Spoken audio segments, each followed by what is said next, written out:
Welcome back to the 2024 NCAA Baseball Championship Selection Special. Right before the break, we'll have a committee chair. Will be joining with us and see which teams are going to be in and out. Let's see what the other last teams will be in. That is a lot of college baseball right there. You're on Squeeze Play. We won't let you miss any of it. That's going to be a lot of fun. Chris Budden, yours truly, Mike Rooney, and Chris Berg chained to the desk. SEC breaks the record with 11 regional teams and 5 top 8s. Congrats to High Point, Niagara, Northern Kentucky as well. Florida State's back in, and Arizona, final year of the Pac-12, into the field. Let's welcome in Matt Hogue, Athletic Director at Coastal Carolina, and also the selection committee chair for the baseball tournament. Matt, thanks so much for being with us. Let's start with the tournament hosts, which were announced yesterday. ECU, not the greatest of RPIs, struggle a little bit down the stretch. They get a host. Duke does not. Mississippi State does not. What was the theme in terms of evaluating who should host and who wouldn't?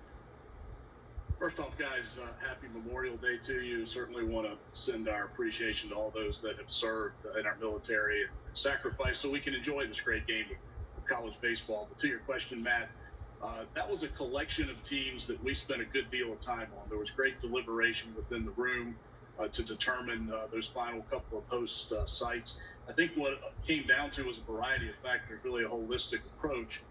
But we looked at common opponents. We looked at how successful teams had been in their conference, the amount of series wins, for example, consistency of play throughout the year.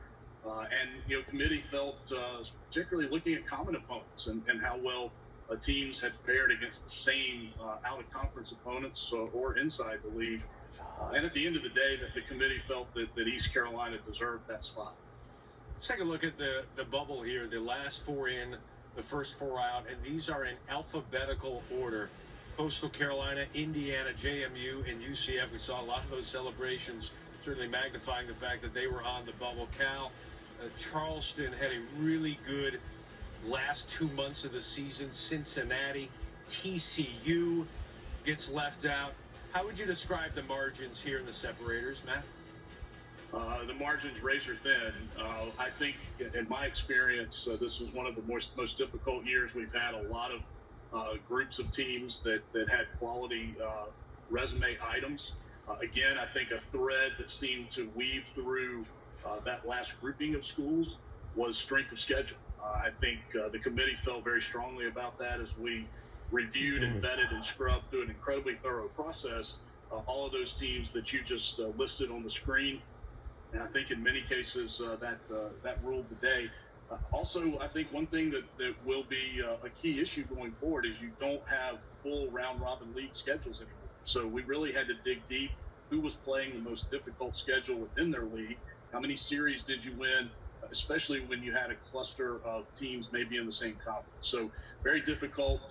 This is always an examination and an exercise that takes a lot of hard work, and I feel like we had a great committee that did a really nice job of that.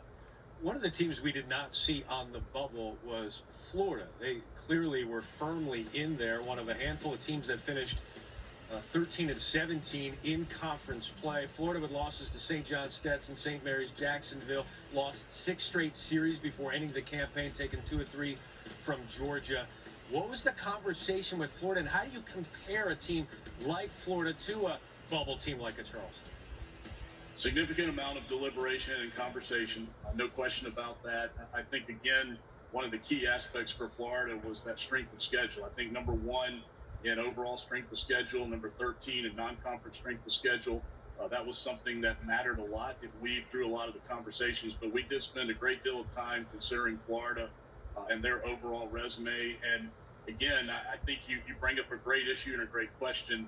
When you do have teams that maybe from different places, different He's the Division One baseball committee chairman. That underscores why it's important to try to play as rigorous a schedule as you can, particularly out of the non-conference, because often you will have those matchups that I think can be very beneficial when you're in the room and the committee is looking over the amount of data that's considered.